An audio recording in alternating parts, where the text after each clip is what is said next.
श्रीमद् भगवद गीता 13वें अध्याय का महात्म्य। श्री महादेव जी कहते हैं, पार्वती, अब 13वें अध्याय की अगाध महिमा का वर्णन सुनो। उसको सुनने से तुम बहुत प्रसन्न हो जाओगी। दक्षिण दिशा में तुंगभद्रा नाम की एक बहुत बड़ी नदी है। उसके किनारे हरिहरपुर नामक रमणीय नगर बसा हुआ है। वहां हरिहर नाम से साक्षात भगवान शिवजी विराजमान हैं, जिनके दर्शन मात्र से परम कल्याण की प्राप्ति होती है। हरिहरपुर में हरिदीक्षित नामक एक श्रोत्रिय ब्राह्मण रहते थे, जो तपस्या और स्वाध्याय में संलग्न तथा वेदों के पारगामी विद्वान थे। उनकी एक स्त्री थी, जिसे लोग दुराचार कहकर पुकारते थे। इस नाम के अनुसार ही उसके कर्म भी थे। वह सदा पति को कुवाच्य कहती थी।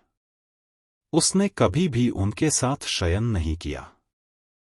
पति से संबंध रखने वाले जितने लोग घर पर आते, उन सबको डांट बताती और स्वयं कामोन्मत्त होकर निरंतर व्यभिचारियों के साथ रमण किया करती थी। एक दिन नगर को इधर उधर आते जाते हुए पुरवासियों से भरा देख उसने निर्जन तथा दुर्गम वन में अपने लिए संकेत स्थान बना लिया। एक समय रात में किसी कामी को न पाकर वह घर के किवाड़ खोल नगर से बाहर संकेत स्थान पर चली गई। उस समय उसका चित्त काम से मोहित हो रहा था। वह एक एक कुंज में तथा प्रत्येक वृक्ष के नीचे जा जाकर किसी प्रियतम की खोज करने लगी, किंतु उन सभी स्थानों पर उसका परिश्रम व्यर्थ गया। उसे प्रियतम का दर्शन नहीं हुआ। तब उस वन में नाना प्रकार की बातें कहकर विलाप करने लगी। चारों दिशाओं में घूम घूम कर वियोग जनित विलाप करती हुई उस स्त्री की आवाज सुनकर कोई सोया हुआ बाघ जाग उठा और उछलकर उस स्थान पर पहुंचा जहां वह रो रही थी। उधर वह भी उसे आते देख किसी प्रेमी आशंका से उसके सामने खड़ी होने के लिए ओट से बाहर निकल आई।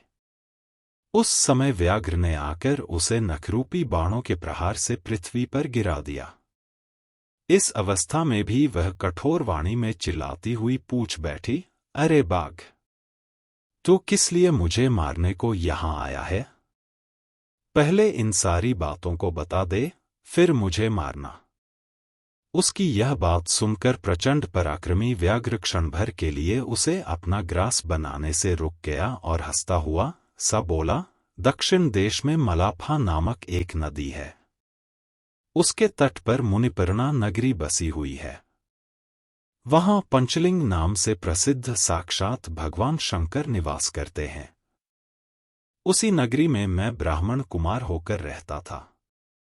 नदी के किनारे अकेला बैठा रहता और जो यज्ञ के अधिकारी नहीं हैं, उन लोगों से भी यज्ञ कराकर उनका अन्न खाया करता था।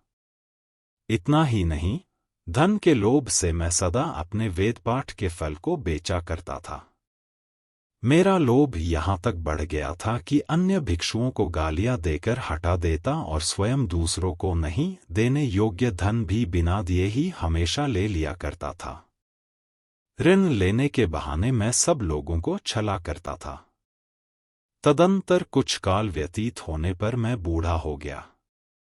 मेरे बाल सफेद हो गए, आंखों से सूझता न था और मुंह के सारे दांत गिर गए। इतने पर भी मेरी दान लेने की आदत नहीं छूटी।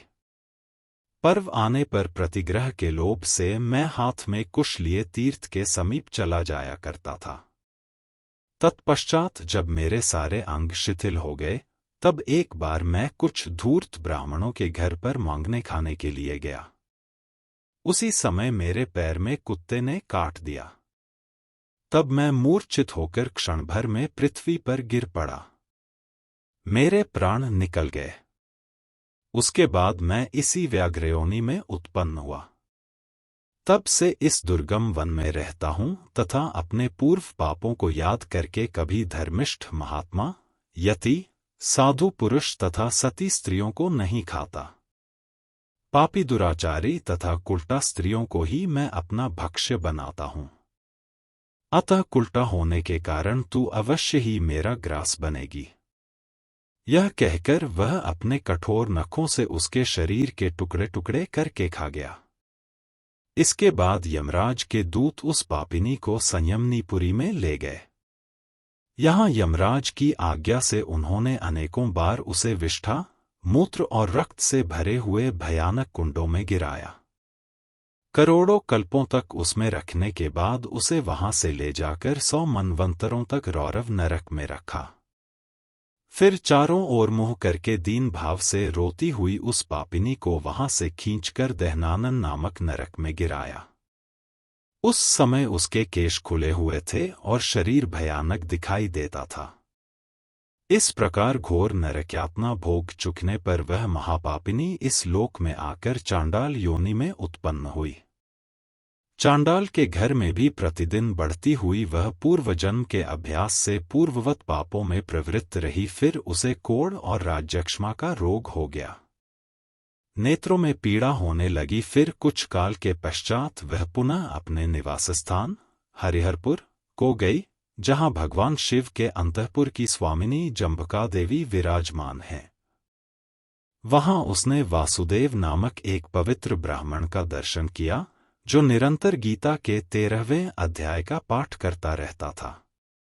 उसके मुख से गीता का पाठ सुनते ही वह चांडाल शरीर से मुक्त हो गई और दिव्य देह धारण करके स्वर्गलोक में चली गई।